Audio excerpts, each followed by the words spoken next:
We're out here outside the round barn now. My name is Mark Depew. I'm still talking to Doug Parrett. Doug, why don't you explain what we're looking at behind you here? Well, as we talk about agriculture in the University of Illinois, we're at kind of where the old farms were. We've been very fortunate that our ag research farms are actually real close to campus. Now, as you can see, as you look behind me, campus is expanding. Campus is moving, and we're on the south edge of campus, and you can see some of our athletic facilities.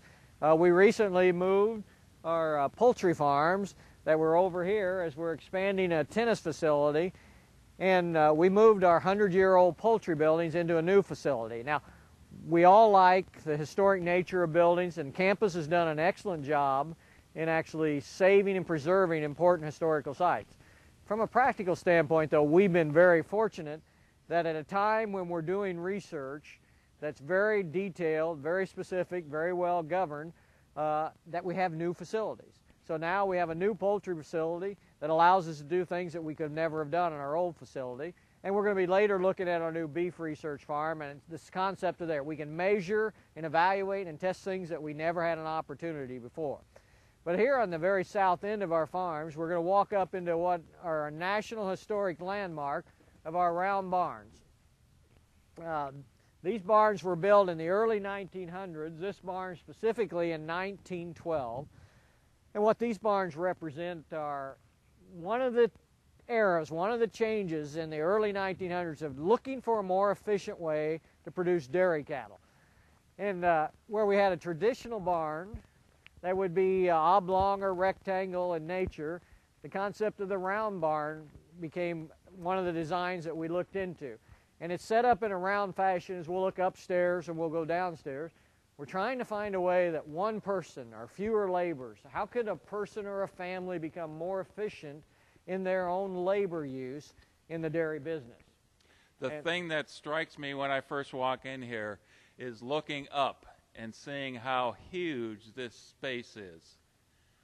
Well, the design of the barn, and we've rebuilt it. We don't use it very much right now specifically, but you can see they were designed with a big silage silo right in the middle of the facility.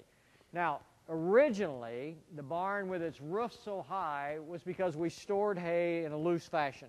We'd gather it in big loose mounds out in the field and bring it in and dump it, not in bales, but in loose fashion. And so you had this enormous capacity here to stack hay for a winter supply to feed your dairy cattle.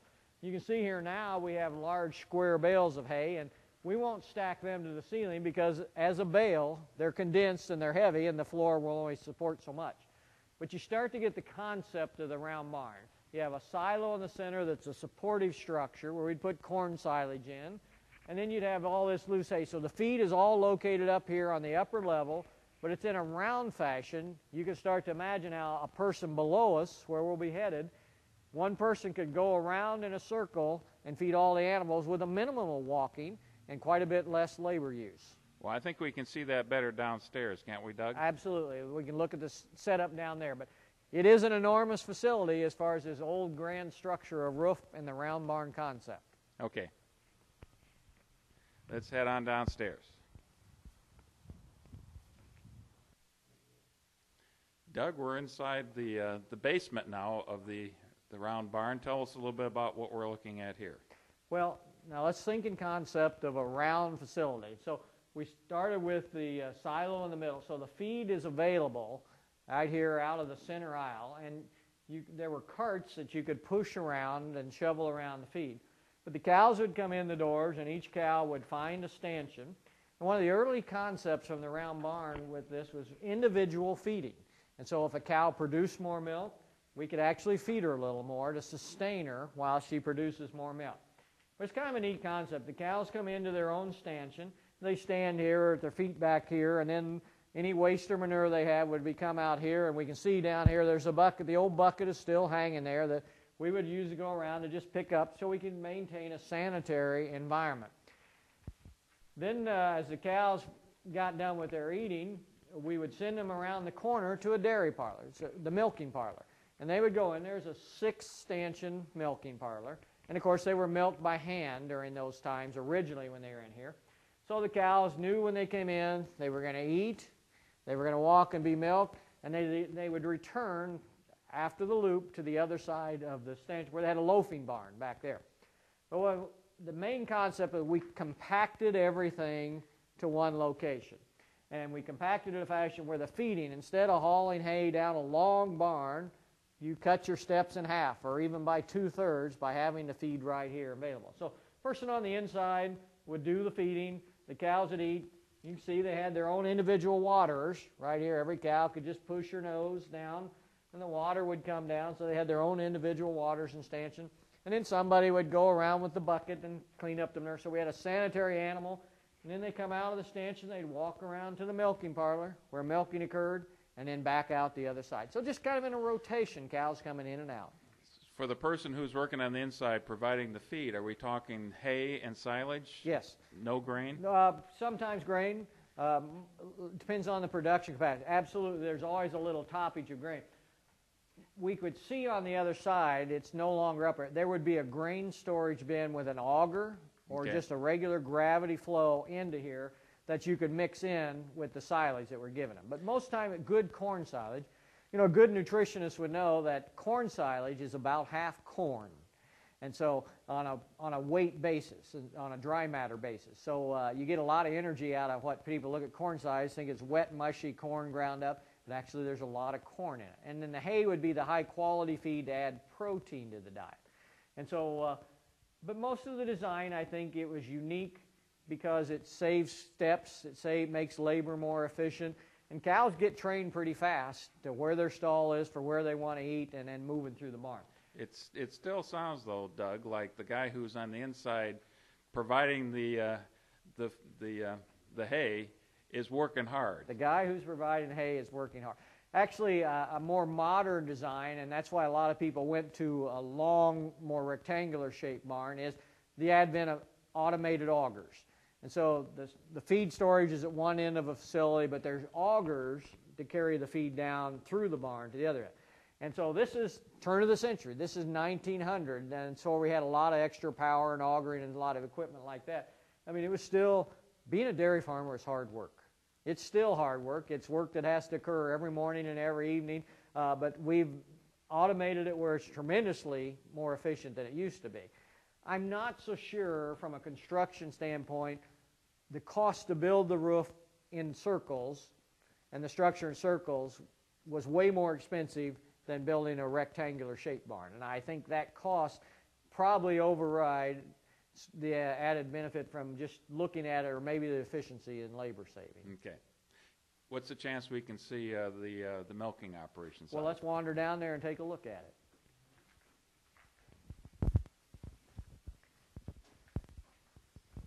You say this is a historic building, but they obviously don't spend a lot of money maintaining it. It can't be torn down, but it doesn't say it has to be kept up.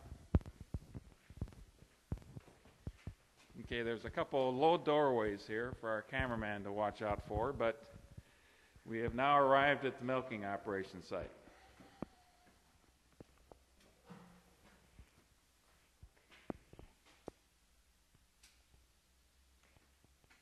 We're in the old milking parlor now, and actually from your camera perspective, you're where the animals would walk in. And you can see the 1, 2, 3, 4. I said 6, but there's 4 stanchions where a cow would come in, and you can see that the person down here has access to milking from the proper level. Instead of bending over all the time, the cow's up above, and then the actual milking occur. And then you can see the remnants of the old tubing, where all the milk is actually collected in more modern times by suction and then taken out to storage tanks before it's picked up in large quantity trucks. So the milking parlor, a 4-stanchion stall, the cows come in, person works back and forth and milks all the cows from hand milking to eventually some suction method, more mechanized method. And now our standard milking parlors at a dairy where there's 2,000 or 3,000 cows, we'll have about 12 on a side, or even up to 20 on a side when you think about having to get that many cows milked. But the facility is really unique. It was a period of time where it was not only just historical, from a historical perspective, something to look at. It was a change. It was an effort to make things more efficient and more advantageous. And then we moved on with more mechanization into different types of structures. asked the question earlier about these are National Historic Landmarks, the 3 dairy barns here on the campus at the University of Illinois. Keeping them maintained, though, is nowhere in the budget, and we're continually looking for private donors that want to step up to help refurbish this. Actually, our college has a plan. If we can ever shift out of current fiscal kind of times of stress, we have a plan to make a kind of an agricultural history museum in this corridor here, which would be from our old horse barns, actually through our round dairy barns, down to our veterinary college, and then an arboretum that is part of our college through this corridor, which would make a nice transition from hotels and people around the university for athletic events. As they come through, they could get a taste of ag history while also doing that.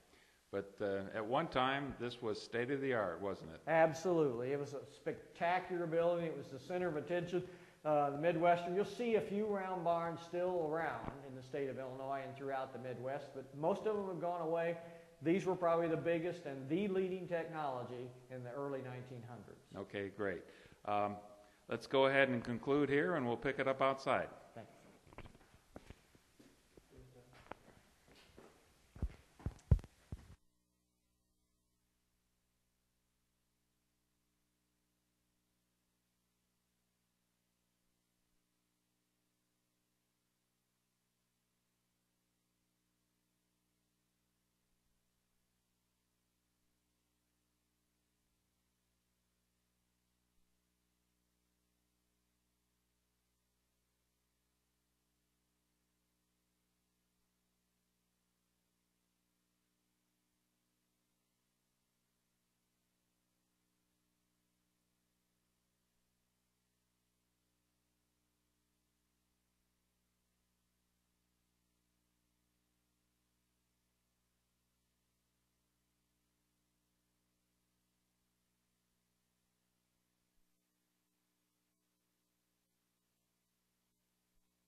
Good afternoon. We're out here with Doug Parrett, and Doug, what I'd like to have you talk about is a little bit more about the extensive property, the land that the university has here for a variety of different purposes. Well, we're located out here on what we refer to as the South Farms, and really at our time now, the South Farms, we're starting a process of moving even further south. But you can see in the background we've got the horses that are part of the animal science department. The horse facility maintain about 50 to 60 mares each year and doing a lot of research in horse physiology. And as we can pan around and move from the horses, we come into our crop science area. You can see the beginning of the test plots of the university out here from a crops and science research standpoint. Now, Illinois is a state that's really, has strength in corn and soybeans as major crops and have national preeminence in those types of crops. And you can see the different test plots. And I think what you have to remember, the basic mission of the university is always to substantiate and discover new types of things that influence the output of our ag commodities. So it's not just the biology of animals, but on the crop side you can see all these plots. Now, it's probably of interest that University of Illinois has several thousand acres of land in a north-south corridor here off the main campus. And so for a while, our original South Farm facility was located a half mile from campus, and now campus has come to the South Farm, so we're relocating the South Farms further south here. But all land that the university has owned all along? All the land has been owned. Now, historically, there have been some private properties that the university has purchased primarily. Once in a while, they use eminent domain to take some property that's adjacent to or attached to the property. And one of the transition things, like if we look at a corn variety test plot across the road here, or the soybeans and other crops here, as they relocate these, they have to be in new sites for 2 or 3 years to get established soil, weather conditions, so that variable is kind of understood before they actually can get substantial accurate research on these different crops. Well, this is an unfair question for somebody who's been working his entire life in animal science, but can you give us some flavor of the kind of experiments they conduct with these small plots? I think anybody that's been involved in agriculture would know that the first thing that's obvious, the tremendous yields that we've done as far as improving the output of our corn and soybean varieties. So that means there's been a tremendous amount of genetic work done in developing hybrids of corn that will withstand weather conditions, respond then to different types of fertilizations, and do it on a very specific basis. And so I think if you look at one factor, the increased yield of 2 or 3 or 400 times capacity what it was 50 years ago, that's just an awesome response. Then we look at making these crops more specific as to how do we get different weather conditions and the crop not to respond. Let's take an example of the year 2007, when right here in this location, from the end of May till about the first part of July, there was 7 weeks with almost no rain. And yet we had record yields last year. So it was because of the strength of the hybrid crops that we had. So yield, how do we do it with less fertilizer? How do we do it with less mechanical need? No-till farming, things like that. So varieties, the fertilization, the herbicide, the pesticide, all of those things are studied. And then we talk about how can we produce a product that's more adaptable for different things we need in society. Not only just food, but also ethanol. Okay, let's take a quick break here. Doug, could you tell us a little bit about what we're looking at right to our front here, that structure that looks like it's just kind of scaffolding? Well, again, I'm not a crop scientist, but what I understand is this is a wired hoop structure that actually has a curtain that goes up and down. And so what they're doing here is trying to monitor light flow and sunlight availability to different types of crops. And I think it all goes back to the basic principle. How does a plant grow? We have nutrients from the soil that are affected by temperature, or affected by rainfall, and affected by sunlight.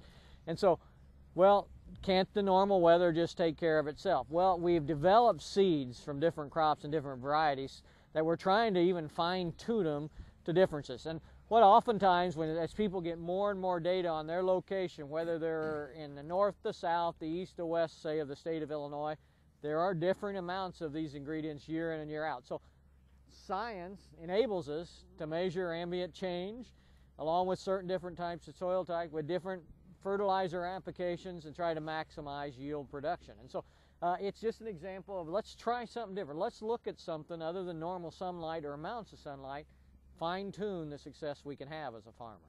And that really emphasizes the research aspects of what the University of Illinois program has.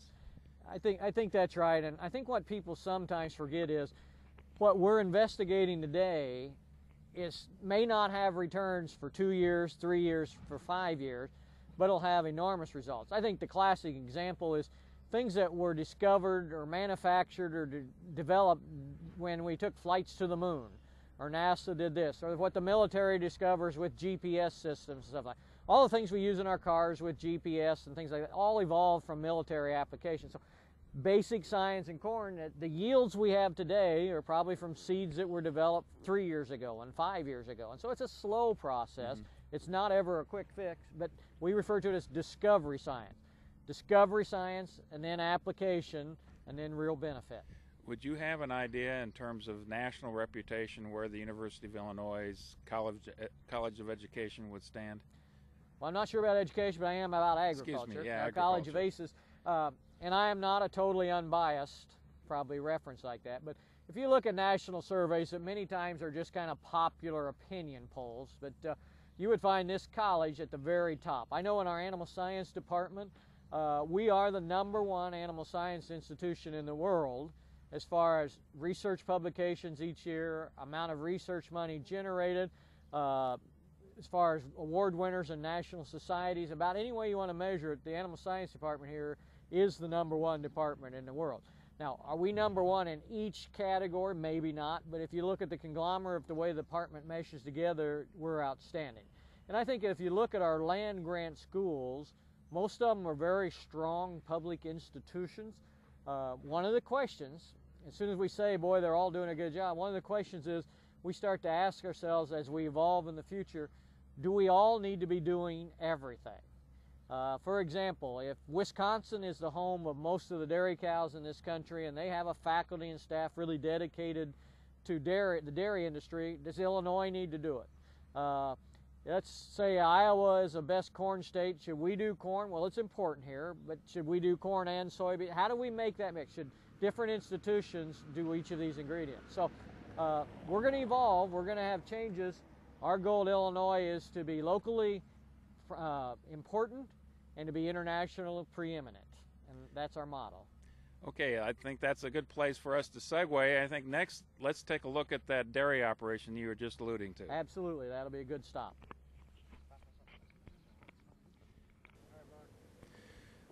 Doug, we brought you out here so you could tell us a little bit about one of the things that's evolving on the university farm system, and this is the dairy operation behind you. Could you tell us a little bit about that? Well, I think one of the things that we're going to see both ends here, in this farm, and then as we go to the new beef farm in just a few minutes, all of the structures at a university, whether it's classroom facilities or whether it's research lab, they evolve, and sometime it reaches a point where it's not new. And if you look at our dairy farm facility here, you'll see barns that are 75 to 100 years old. And if we think about in their day, they were the state-of-the-art. We were at the round barns earlier today, and it was a state-of-the-art, new concept facility.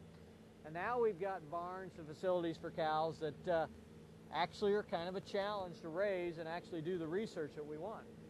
Now, current research, I think it's good for the public to know, is we want to do things that are applicable to the industry. But when you do research, you're governed by animal care guidelines that very specifically talk about animal space, animal temperature, how animals are controlled, and guidelines on nutrition and care and management. And so when we measure things, we want to measure them in a real-world environment under animal care guidelines. And then when you have facilities that are 75 years old or older, it makes it hard to meet all the qualifications to do really good research. So now we're at a point, we have a new beef farm, we have a new poultry facility. Things evolve where we were able to do that.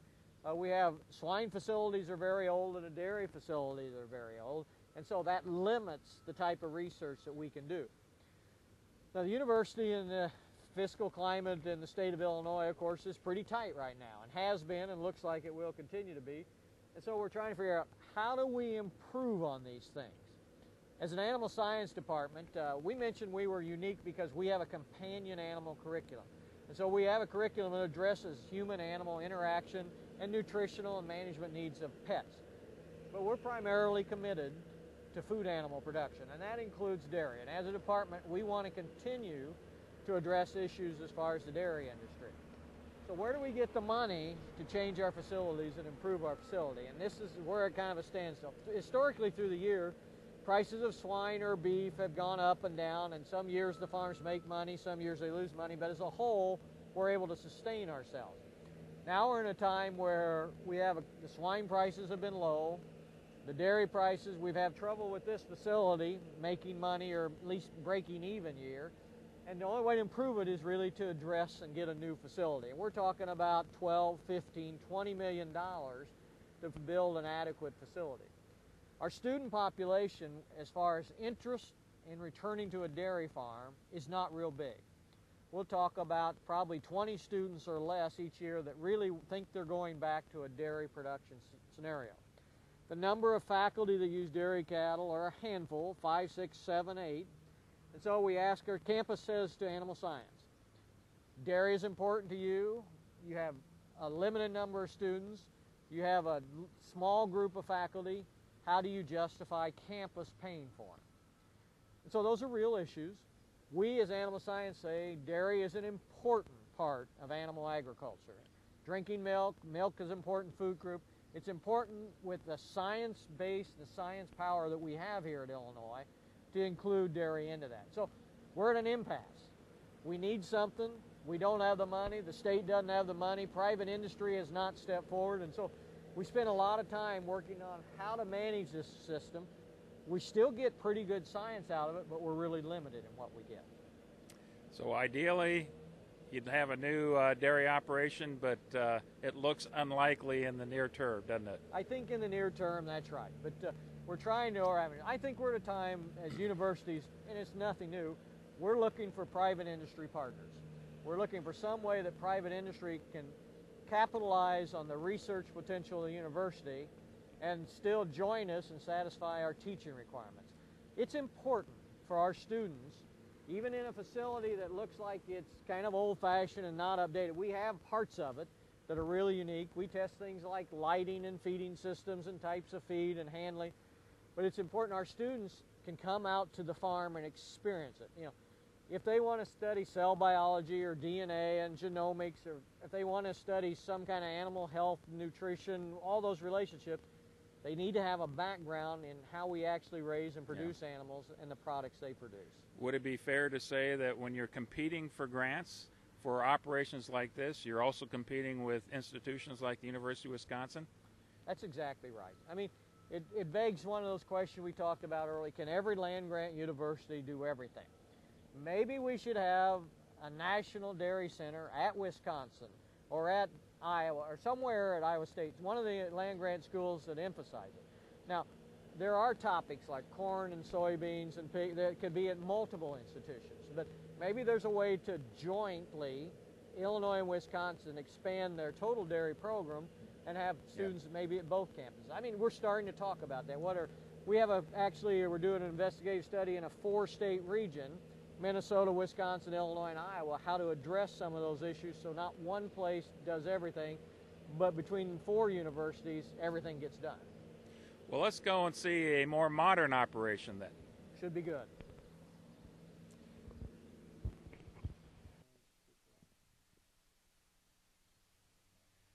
Doug, why don't you tell us where we're at now? We're out here, and we're very happy to be out here from my perspective as a beef guy. We're out at the new Beef Teaching and Research Unit. This facility was opened in 2002. And what we have here is what we like to think about is the state-of-the-art beef research facility anywhere in the country right now. Now, part of that is very few institutions have actually built new beef research facilities. I mean, there just hasn't been funding for that for anywhere in the country. But we were located previously up by the Assembly Hall, Memorial Stadium, and the athletic department had a real need to expand their operations. And so while we were just at a dairy farm looking at 75-year-old buildings, the old beef farm had similar buildings like that, 75, 80 years old, costly, reduced capacity. But when we decided to make the move from that land, we were in climate, now we're talking about 5, 6, 7, 8 years ago, a fiscal climate that actually there was more resources available, and the university went ahead and bonded itself to generate the income, sold bonds to generate the income to build this facility. Would it be right to say that it would not have happened had the athletic department didn't need the extra space? Well, I think in a long-range 50-year plan, the relocation of all of the College of ACE's research facilities to the south is in that plan. The timing was based around the urgency of need from some of the athletic facilities. So we actually think highly of them. We think that we have a new state-of-the-art facility because athletics needed some more space to expand, plus our research park. In the concept, the model where we cooperate with private companies on research that helps fund research and generates more capacity for research, we ended up with a new beef farm, and we're pretty excited about it. Now, the relocation here, we're about a mile south of where we started in the round barns and some of the other farms. And again, the university has several thousand acres out through here. So we're located on the south end of South Campus, but we've established kind of one of the models for our new research facility. Now, I would warn people that view these tapes, if you're a farmer raising beef cattle, you cannot afford to build this facility. This facility is designed up to the latest animal care and research guidelines. We also have a capacity and design here so we can handle all of our animal waste, and so we don't smell and we don't offer any pollution or discomfort to our neighbors. So we're a good neighbor in a state-of-the-art research facility, but it's not what I would necessarily recommend. The concepts are good, but the amount of pen size and equipment and housing is probably more extreme or more than necessary for the average beef cow. So here we're in the feed bin. Now, what's exciting to me and my co-workers in beef research is never have we had an opportunity to be so timely with our research. The biggest issues in beef cattle research area right now are cost of feed due to high-priced corn and improving animal genetics and measuring the efficiency of converting feed to animal protein products. And so as we're going to see in this facility, we have a capacity to measure both of those and measure it more than anybody else. Now we've started here at our feed bins. And these bins are like you would see in a lot of large feedlots. And so you have a capacity here to several times a week get in feed ingredients that you can feed to the more than 600-700 animals at any one time that are in this facility. Now what we have here in this pile is just simply silage.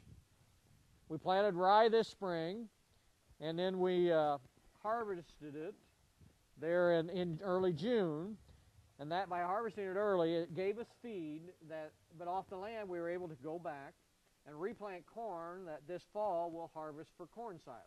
So we double crop that piece of property. And it actually gives us just, so we consider this feed to be mostly free, not free, but very low cost because we could double cross it. Was there advantage to the soil of putting in rye before the corn? Not much. From a compaction standpoint, fertility standpoint, actually we'll take out a little nitrogen when we harvest this off. But we can readdress that and put nitrogen back in. Now, this isn't great feed, though. Just to feed it as itself, it's about like eating potato chips. You know, it tastes good, fills you up, but doesn't do much for you nutritionally. But what we have an advantage at the university, and many producers now are using ethanol byproducts, or as we talk about, different co-products from the production of ethanol. When you process corn and take the sugars out of corn, you're left with this mushy kind of a product. This is wet, about 40% moisture, from the kernel of corn, but it's pretty high energy and it's really high in protein. Now, there are all kinds of ethanol co-products. This is just kind of a standard. And there's some issues as far as the sulfur levels and different vitamins and minerals, but we can supplement those. University of Illinois, Dr. Larry Berger has been the lead. He's probably the national expert on ethanol byproducts as far as cattle feed. And the secret is the amount of protein that it's got. Well, the secret is the protein actually Yes and no. I mean, the secret of the protein is real good because the rye we just looked at doesn't have hardly any protein. But beef cows don't need much protein. And if we think about the nutrition of a cow, cows are ruminants. That means they have a 4-compartment stomach with microorganisms so they can digest. Cows eat grass. Humans, chicken, and pigs don't eat grass. And so cows can break it down and actually generate and create some of their own protein. So their protein requirements are not as high as some of the animal species. So this feed actually probably has more protein than we need. But it's a relatively cheap protein source. And with energy you get from it, it's a great feed. You can feed in a diet up to about 40% of this product by itself. And then you need to add a fiber product with it. What you're standing in front of then would be even better as a feed for swine and poultry then? No, because it is high fiber too. Okay. So they can't utilize it to extreme levels in their diet. They can only use it a very small amount. So here we have the discussion about ethanol byproducts. When we first processed corn to ethanol, they were trying to get rid of the byproduct, and beef producers could buy it really, really cheap, and boy, it made for a great inexpensive diet. Now, as beef producers have more demanding and trying to find more cheap feed, they have raised the price of the co-products along with it. So it's cheaper than straight corn, but not necessarily great, not a great savings. Plus, we think about trucking from a processing plant to your farm. When gasoline went from $2.50 to $4 or diesel to almost $5, all of a sudden that limits the advantage in a lower priced product with high priced trucking costs, no advantage over corn, and your diet goes back to being high. One of the interesting concepts people don't realize at a university, all of our farms have to make money. Now, they don't have to make a lot of money because they have to make enough money to pay for their staff and then break even. We can't lose money. Nobody bails us out if we lose money. So we work with companies to research their product on correct amounts, correct vitamin mixes, protein mixes, what other ingredients can we mix with. So the companies that have byproducts have been very good about giving us a low-cost product to help fund our research, and so it's kind of a win-win situation. Okay. We've been talking a lot about cattle and all of these different aspects of raising cattle. Let's go check some out. Let's go look at some cattle.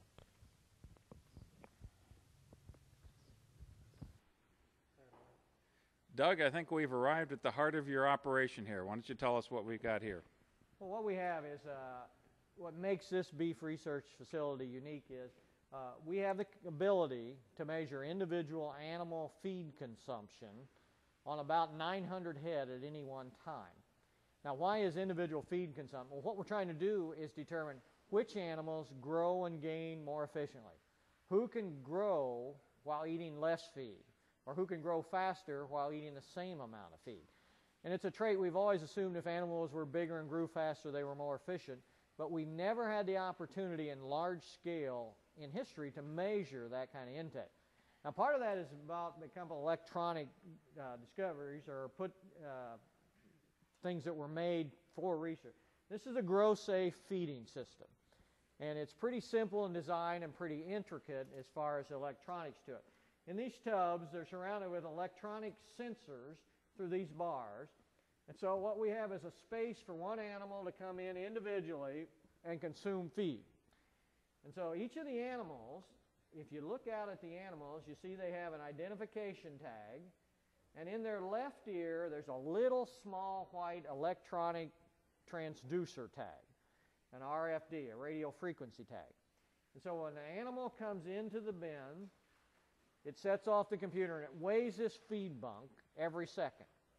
And so we have the capacity then, no matter what feed we're feeding, what animals are in there, we can measure how much feed they eat.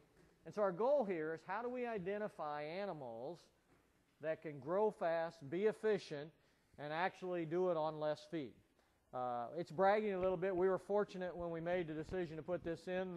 We have capacity for about 900 head at one time here on feed efficiency. The next largest capacity for feed efficiency in America is about 112 head. So we talked about being at the right time for the right issues. We're using ethanol byproducts. We're using individual animal feed efficiency. And so we're not only finding the best feed that's efficient, the best mixture of byproducts and feed that are efficient, and now we're starting to look at genetic lines. All the cattle you see in here now are part of a project with the American Angus Cattle Association. They're the nation's largest beef breed by about 3 times other breeds. And all these animals were produced by known sires, and we measured their traits as far as calving ease and birth. We'll have all their growth traits, we'll have their feed efficiency traits, then we'll harvest the animals, we'll get their carcass traits, their tenderness of meat traits. We measure things like hair coat, we measure things like behavior, and all this is gathered. And then on the side, we take in the DNA. And we're working with our own individual genetics researchers, analyzing DNA and combinations of DNA. What makes this animal better for different traits? And so it's a 5 or 6 year accumulation of thousands of heads of animal data that nobody else has, but we're going to dive into it and see what it tells us. Well, that gets into a flood of different kind of questions, but I want to start with this. With all the research you've done, what have you found is be the most efficient feed mixture to put on weight quickly and to get them to market quickly with quality meat? Well, unfortunately, the feed that does the performance, you can't beat corn. High energy corn still provides production and gain. The questions we're addressing now are what can we do that's cheaper than corn, but it'll give us similar performance. And that's why we're looking at all these corn byproducts. Is it 10%, 15, 30, 40% optimum? What are the problems in the rumen environment? Do you have, in layman's terms, upset stomachs if you do too much of this? What other vitamins and minerals? How will animals perform? Will different animals perform? Male, female, different genetic lines? And so we're still in discovery on that. Yeah. We know corn's the standard. How about soybean? Is that not an option? We use soybean meal as a protein supplement. Now, with ethanol byproducts and their high protein content that we identify, we're replacing soybean meal with a cheaper ethanol byproduct right now. So we're getting there. Well, let's go ahead and swing around and get a shot of the cattle again, and then ask you some questions about the genetic side of things, because I know you have discussed some pretty innovative things about genetic splicing and that kind of research.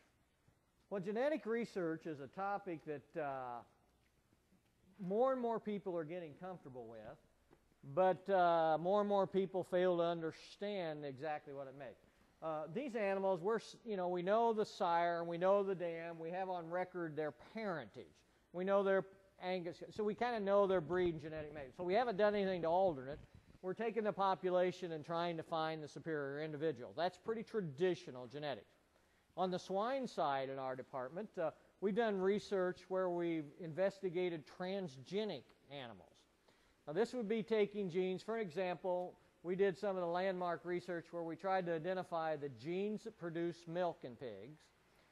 And we took Chinese pigs that produce a lot of milk and transferred them to a typical American swine line so we could have our sows in our swine industry produce more milk and provide more nutrition for their litters of baby pigs. Now, what's the downside of that? Well, there probably wasn't any downside of that except those transgenic animals had a little less growth rate, a little less muscle, and maybe more fat. So there's a trade-off of some of those things. It's like, should we take something from, in the crop side, we look at some kind of coloring from a tomato and take the red color to put it in an apple to make a more appealing red, colorful apple. And that seems pretty harmless. But we don't know for a period of time what other genes are affected. Mm-hmm. And Mark, I'm going to beat you because I think your next question is probably on cloning. Well, no, okay. We can go there, but I did have one question. Can you take a gene from one species and put it into another completely different species? They will say we're not sure. They will say people are trying it, but they will say we're not sure. I mean, it's been done, and it's been done with some success. But we're just not sure if that's a commercially applicable kind of thing in animals. I'm not sure when we talk about vegetables or other types of crops is there can't be some of that. Well, let's go to the cloning issue, and then we can get into the ethics of all these things as well. We know how to do cloning. Cloning is not new science anymore. Cloning can be successful. Now, does cloning create an animal that could be harmful to a human when we think about consumption? And we don't think so. The cloned animals that have been out as far as processes, as far as meat product or milk, we have found nothing wrong with it. It's not commercially available yet. The problem with cloning is the expense and the low viability of those animals. It seems that the extreme costs to go through to create a cloned animal, and then you have a high percentage of those animals that have weakened disease resistance or some other kind of improper development of some organs or tissues, that the longevity or full development of some of those animals is a little bit limited as far as commercial swine, cattle, and other meat animal species. As an animal breeder and selection person, cloning offers you no advancement in genetics. If you have an animal that's really superior and you think we should clone that animal to have two superior animals, what we'd rather do is take the superior animal and mate it to the next generation to make a more superior animal. So a lot of cloned animals are stagnant as far as genetic improvement. So we don't make any progress. Mm-hmm. And so the lure and advantage from a breeding improvement and production standpoint is, with the cost, is not that attractive.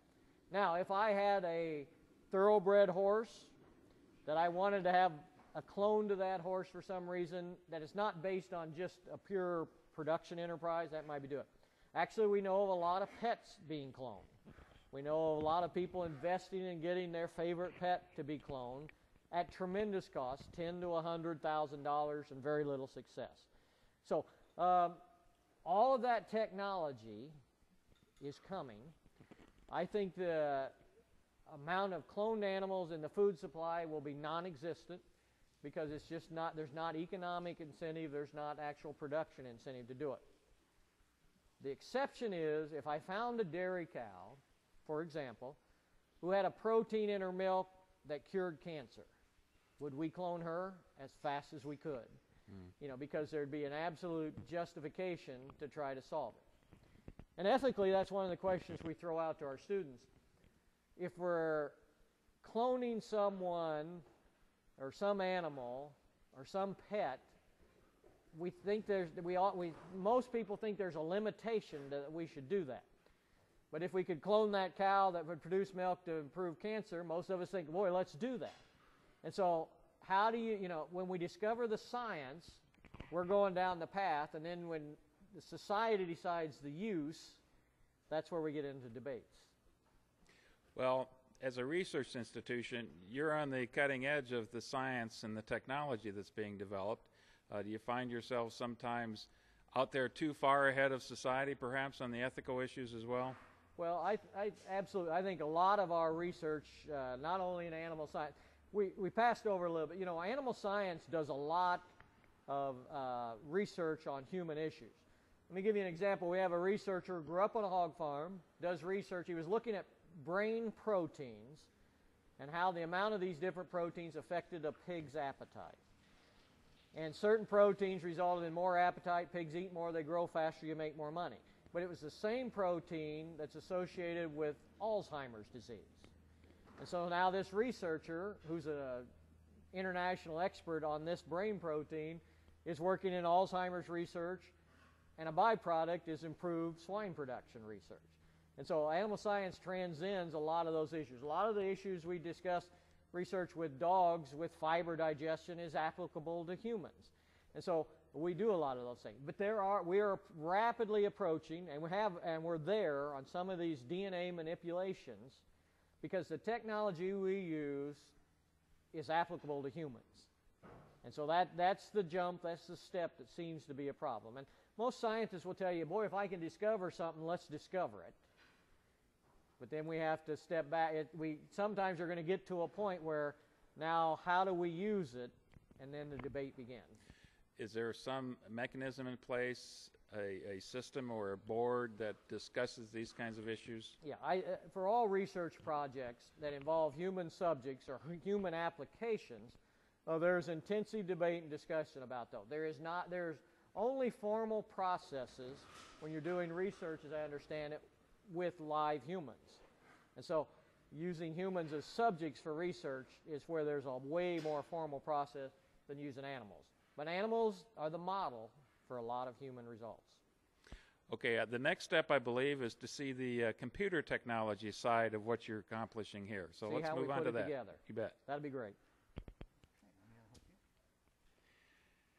Yeah, Doug, looks like we're at the brain center, if you will, for the Grow Safe operation. Tell us a little bit about what we're looking at. Well, what's interesting is we're at a time in research where we can gather an enormous amount of information. We just looked at Grow Safe feeders. We talked about when an animal's in there, measuring their consumption by the bite, or every second. So you have 900 animals, 24 hours a day, every second they're eating. We record it somewhere in the data. Now, when you get a lot of data, then you can actually start to think, wow, what can I do with all this data? Now, one of the good things is if we go here and look at it, you see every animal and how they've eaten over a 24-hour period. And animals take a distinct eating order. They have a dominance and recessive. Some animals eat at daylight, some animals eat in the middle of the day, and some animals eat different times. And at the end of the 24-hour period, they all should have consumed similar amounts, not the same, but similar amounts of feed. But when you start each day, what we learn from our pattern of consumption is there'll be an animal, if you go through here, that hasn't eaten.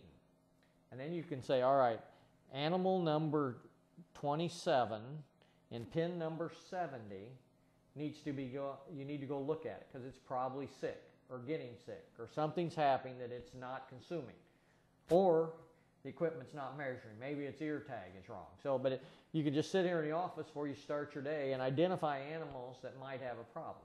Now, most production facilities, they have what they call a pin manager who goes through and looks for all these problems, whether it's sick animals or some kind of identification tag that's not working and things like that. But here we have this. Now, the next frontier for research is, particularly when we think about genomics and DNA-related research, what do we do with all this information? What do we do with this enormous amount of information? What are the combinations that we can put together that actually help us solve problems? And so this bioinformatics, using biological information to solve problems is going to be the next hurdle. We're gaining and gathering more information than we can actually produce and resolve right now. But we're putting it away somewhere. Yeah. And computer capacity does that. What's the difference between the red bars and the green bars? Well, a green bar would be an active consumer. So that's an animal that's actively eating right now. The red bar would be just an accumulation then of consumption during the last, through this current 24-hour period. And the animals we were just looking at, how old were those animals? How much do they weigh? How much larger are they going to be growing? Yeah. Those animals out there in those pens weighed about 600 pounds. They would be animals that are about 9 months old. And they've been on just a forage. They were weaned and then just been on a grass diet to now. And then we're actually finishing them. For a period of time, we're feeding them on mostly a forage or grass diet. One of the questions we're addressing, traditionally we have fed cattle high corn diets, high energy diets. And now we're using corn byproducts, but high energy diets to get rapid growth and high quality meat. Now we're asking the question, what about cows, producing cows that end up spending their life just eating grass? Are the animals that were efficient, in this case the steers, the males, efficient on grain, are there half sibs, animals sired by the same sires, are they also efficient but on a forage diet? So it's a very practical question, but a very important question. And again, I can't reiterate enough, all of the DNA is collected on these animals, and we have people diving into all these myriads and profiles and looking at these assays of hundreds and thousands of sets of genes and how do they influence animal production. Well, we've had a very interesting day. A lot of wonderful information been passing on to us. I don't want to finish off unless I ask a couple broader questions and ask you to reflect on some things, and obviously reflect on the future of University of Illinois agriculture. Let's start with that. Well, agriculture is Illinois' biggest business. And I think it's safe to say society always wants to eat. They want a safe, high-quality food supply. And right now they're beginning to think we don't want it to be too expensive. Well, all of that just lends itself to funding and support of more research. And I think what the research now is, we're moving quite a bit from the applied easy solutions back to what I call discovery or basic science, which often is at the cell level. And maybe this will lead to some of that DNA manipulation we've had, so particularly on the crop side, where you can get controlled and responses and measurements more than animals. But I don't think the strength of America is in that we have a constant and safe food supply. If you think about every time you want to eat, you can go to a store and it's filled with food. And I'm not sure anywhere else in the world you have that luxury. And I don't think we're a society that will ever get away from that. But that's going to require more research to make it, continue to make it safer and continue to make it more affordable. Well, you were born and raised on the farm, a family farm, the traditional family farm. What's the future of that institution? You and I had this discussion, and I've talked about it with others. There's a deep passion, and it may be irrational, within our family to sustain the tradition, the inheritance of our farm within the family. It may not be based on the most economically proficient decision, but whatever made the family in 1837 pass it on to the next generation was easy because they were all farmers. They loved the farm, they had family that was going to continue to farm. And I'm probably the first generation that has moved off the farm and make a living, even though I'm in agriculture, off of the farm. And I'm certain my kids will not have a farm-related activity in their career, other than at some point in their lives they'll own some farm ground. And we're approaching the generation. I'm pretty comfortable that my kids have a passion and an understanding of the land. My brother in our family, and he and his wife don't have children, and some of that land will transfer to my family, and some of it will stay in his wife, my sister-in-law's family, and I'm not sure where it will go, because it'll go to people that have no attachment to the farm. So I'm confident one more generation, Mark, but I don't know about 2 generations. And here's the final question for you. A young man approaches you, one of your students, and says, I really love the farm life, but I'm torn between a couple of different options. What do you tell that person? Well, I always tell students, pursue your dream. If you work hard enough and you're smart enough, you can reach and attain the goals you set out. But don't assume you're going to get there tomorrow. The road to the end point often has many curves in it. And if they want to be involved in agriculture, many of our students work for all of the ag support companies, whether it's seeds, herbicides, meat industry, food products, production with animal. There's lots of segments. It's an expanded industry with lots of different support industries. Or, in my case, where I have a lot of students that like to raise purebred cattle, and they have a passion for raising purebred cattle. Often I tell them, get a good job where you can live in the country and have enough income to support your hobby with your purebred cattle, which brings you the lifestyle you want. But it's more of a challenge. Farming, like all their businesses, is becoming larger, smaller producers. And if you're going to compete, you have to get technical education. Farming is no longer a business where working hard will make you a good living. There's a lot of science, whether it's marketing, equipment, seeds, all that has to go in, plus hard work and good decision making. So it won't be as easy to get involved with farming. It's become a high capital enterprise, but it is a great lifestyle. Well, Doug, thank you very much for allowing us to be your students today and learning from the master, if you will. Thank you again. I enjoyed it.